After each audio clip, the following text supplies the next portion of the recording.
Picture this scenario. Two of the world's closest allies are now staring each other down across a very long border.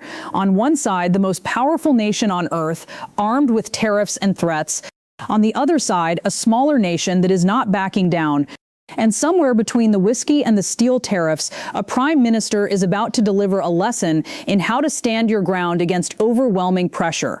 This is the story of Mark Carney, Canada's finance minister, and the moment he walked into a press conference and methodically dismantled every argument the Trump administration had thrown at Canada. But before we get to what he said, you need to understand what the United States did first. You need to understand the context that made his response so devastating. For months now, the Trump administration has imposed some of the most aggressive trade tariffs on Canada in modern history. 50% on steel, 50% on aluminum, 25% on automobiles. Sweeping levies on forest products, lumber, timber, and wood, the backbone of entire Canadian provinces. These are not minor irritants. These are economic weapons aimed at the heart of Canadian industry. Now here is where it gets interesting. Canada did not take that lying down. Several Canadian provinces decided that if the United States wants to play hardball with Canada's industries, then Canada would play hardball with something the United States cares deeply about. It is alcohol exports. Province after province, Ontario, Quebec, British Columbia, began pulling American beer, wine, and spirits off government-controlled store shelves. The LCBO, the Liquor Control Board of Ontario, the single largest purchaser of alcohol in the entire world, stopped buying American. And the numbers tell the story. American alcohol exports to Canada collapsed, not dipped, collapsed, down 70% in 2025 compared to the year before. 70%, that is not a trade irritant. That is a trade earthquake. So when Washington starts screaming about Canada's alcohol ban, you now know why it exists. It was built brick by brick, tariff by tariff, industry by industry. Now let us talk about what triggered this particular flashpoint, because things escalated sharply in a single week. U.S. Commerce Secretary Howard Lutnick appeared before the Senate Appropriations Committee, and he did not mince words. He called Canada's alcohol ban outrageous, insulting, and disrespectful to America. And Lutnick was not alone. U.S. Trade Representative Jamieson Greer also appeared before Congress. He threatened retaliatory measures, enforcement actions he called them, if Canada did not convince its provincial governments to put American alcohol back on the shelves. Greer said that the United States was at the end of its rope when it came to asking Canada to remove its alcohol restrictions, at the end of their rope, after imposing a 50% tariff on Canadian steel. After taxing Canadian cars, after hammering Canadian lumber, after all of that, Washington was at the end of its rope. That is the context. That is the setup. And that is exactly what a reporter at a Canadian press conference decided to bring directly to Prime Minister Mark Carney, face to face, no filter. A reporter stepped up to the microphone and asked Carney directly, "What is the game plan? The Americans are doubling down. Lutnick is angry. Greer is threatening retaliation. You said yesterday you are not backing down. So what exactly are you prepared to do?" And this is where Carney's response begins, with something crucial. He pushes back immediately on the framing of the question. He says, "That is not an exact quote of what I said yesterday. I am not going to associate myself with the way you framed it." Right there, from the very first breath, you can see this is not a leader who is going to be put on the defensive. He is precise, he is controlled, he is calm, but he is not backing down. He lays it out plainly. There are trade issues between the two countries. Most of them were raised by the United States. The tariffs on steel, the tariffs on aluminum, the tariffs on automobiles, the tariffs on forest products, his words, those are not consistent with the existing agreement. And then, with surgical precision, Carney explains the relationship between the alcohol ban and the tariffs. He explains that the provincial liquor authorities are the client. They decide what goes on their shelves, and they have made their decision based on what is happening to their economies. Alberta and Saskatchewan have partially rolled back the bans. But Ontario is standing firm. And Doug Ford, the Premier of Ontario, controls the LCBO. He has a majority. He is taking a view. And that view, Carney notes, is supported by the vast majority of the Canadian population. Now, this is the moment. This is why we are here today. The reporter presses Carney a follow-up question. They bring up the word that the Americans have been using. They call the alcohol ban an irritant. And they ask Carney, what if this alcohol thing becomes more than an irritant? And Carney pauses, and then he says these words, slowly, deliberately. You know what an irritant is? 50% tariff on steel, 50% tariff on aluminum, 25% tariff on automobiles, all the tariffs on forest products. Those are more than irritants. Those are violations of our trade deal. Let that land for a second. He did not shout it. He did not wave his fists. He delivered it the way a lawyer delivers a closing argument, with precision, with evidence, with absolute certainty that the other side has no counter. He did not call the alcohol ban an irritant. He reframed the entire conversation. The irritant is not the bottles missing from the shelves. The irritant, the violation, is what the United States has done to Canada's foundational industries: steel, aluminum, cars, lumber, the backbone of a nation. And he draws a line. Violations of our trade deal, not a policy disagreement, not a diplomatic spat, a violation of a signed agreement between two countries that have built their economic relationship over decades. After that moment, after that line lands, the reporter tries again. Americans say this is not a negotiation. They say they are laying out what Canada needs to do. And Canada is not meeting those demands. And Carney looks at the reporter and he says, that is a position. That is not the same thing as a negotiation. There are two parties in a negotiation. We are not sitting here taking notes. We are not taking instructions from the United States. Two parties, one negotiation. Canada is not a satellite. It is not a subordinate. It is a sovereign nation, and Carney is making sure that is crystal clear. He then pivots, and this is important because he wants to show that Canada is not just reacting to Trump. Canada is building. He points to the Build Canada Homes initiative. 10,000 plus homes already catalyzed, 1,400 under construction or soon to begin. He points to Canada's position as the second fastest growing economy in the G7. He points to Canada's fiscal position, the strongest among the G7. He points to 20 new trade deals signed with other countries around the world. The message is unmistakable. Canada is not waiting for Washington to decide Canada's future. Canada is building that future itself. Now let us talk about Doug Ford, because the reporter brings him up directly. Ford controls the LCBO. Carney told Ford to cool it on those Ronald Reagan ads, the ones that invoked Reagan's legacy of free trade to embarrass Trump. Those ads angered Trump. Trump walked away from the negotiating table, and the reporter asks Carney, how did that work? Did Ford listen? Carney pauses. There is a moment of silence, and then with a slight smile he says, I was right, by the way. But here is the key point. Despite the friction between Carney and Ford, despite the disagreements on tactics, Ford and Carney are aligned on the substance. Ford has said clearly he would put American alcohol back on LCBO shelves in a heartbeat, but not while Trump is destroying Canada's auto sector and threatening tens of thousands of Canadian jobs.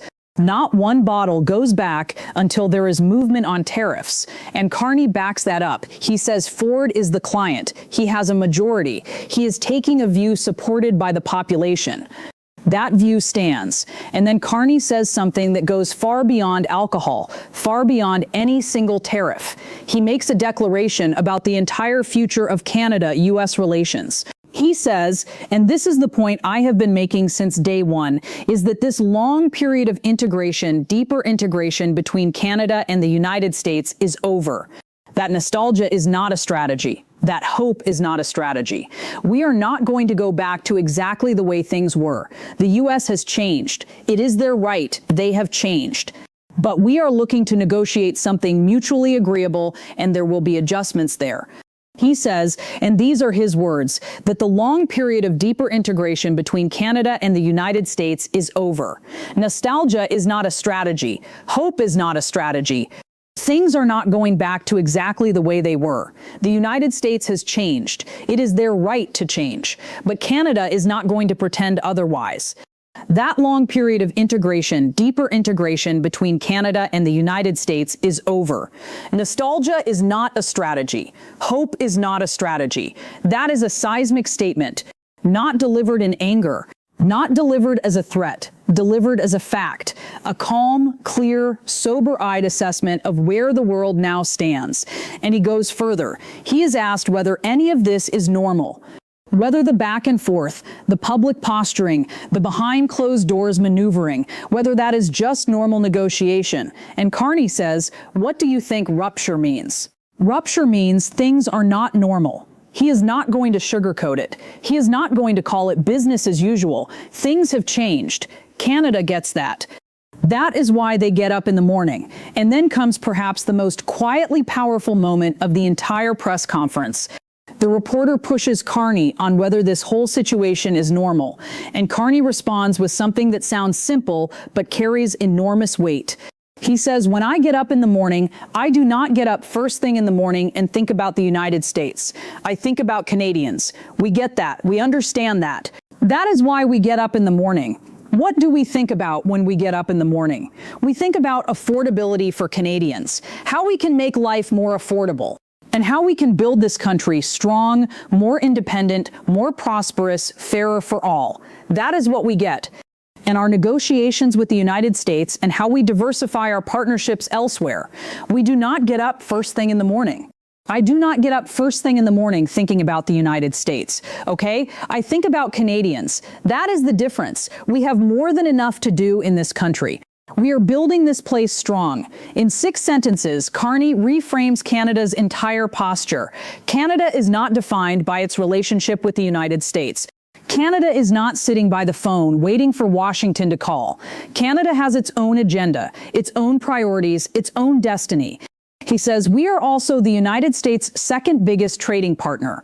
There is a symbiosis, but our destiny is going to be determined first and foremost by what we do here, how we build here.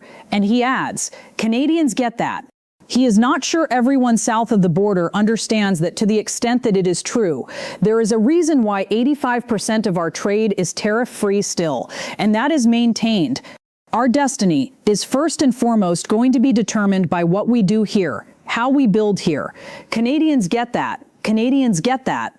I am not sure everyone south of the border understands that to the extent it is true. Now, before we wrap up, we have to talk about the Bourbon Moment.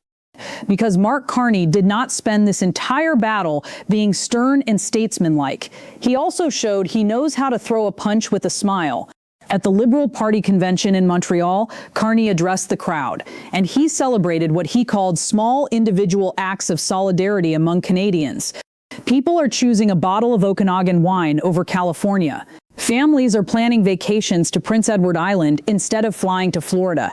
Millions of small choices add up to a statement.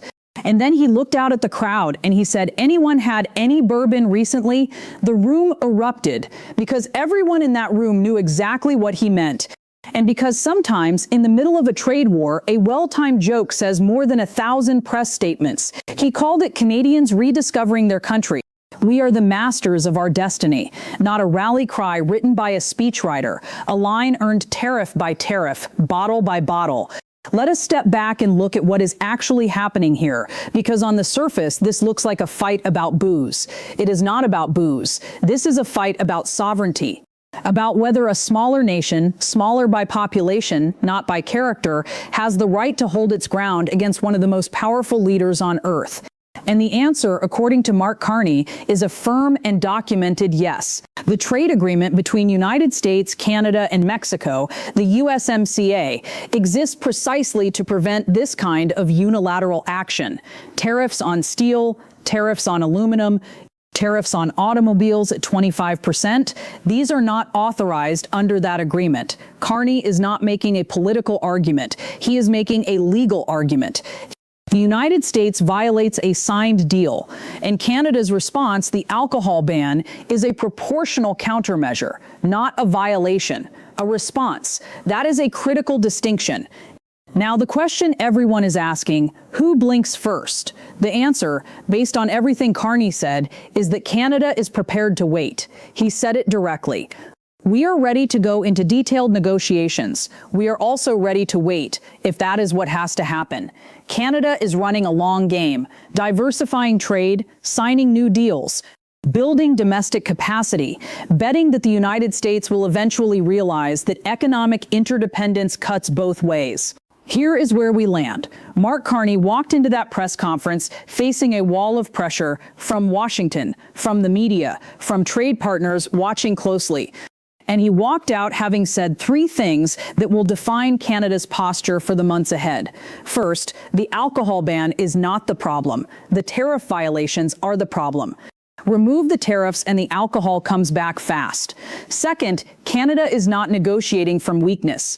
Canada is the second fastest growing G7 economy with the best fiscal position in the group and 20 new trade deals on the books. Canada has options. Third, and most fundamentally, the era of deep integration with the United States is over. Canada is not going back to where it was. It is building forward on its own terms, for its own people. Whether you agree with Carney's tactics or not, whether you think the alcohol ban is a smart strategy or an unnecessary escalation, one thing is undeniable. This is a leader who knows exactly what he wants to say, exactly how he wants to say it, and is not afraid to say it directly to the people asking the hardest questions. The bourbon is staying off the shelf. The tariff fight is far from over, and Canada, for perhaps the first time in a generation, is making the world pay attention to how it chooses to stand. Thanks for watching Frontline Brief. If you have not subscribed yet, now is the perfect time to do so. Hit that subscribe button and enable notifications so you never miss our latest analysis on global conflicts, trade wars, and the leaders reshaping our world. Leave a like if this video resonated with you. Comment below with your thoughts on Canada's stance against Trump's tariffs. We read every comment and your perspective matters. We will, of course, keep you updated on this developing situation as new information emerges. This trade war is far from over, and the decisions made in the coming weeks could reshape North American economics for years to come. Stay informed, stay sharp. We will see you next time on Frontline Brief.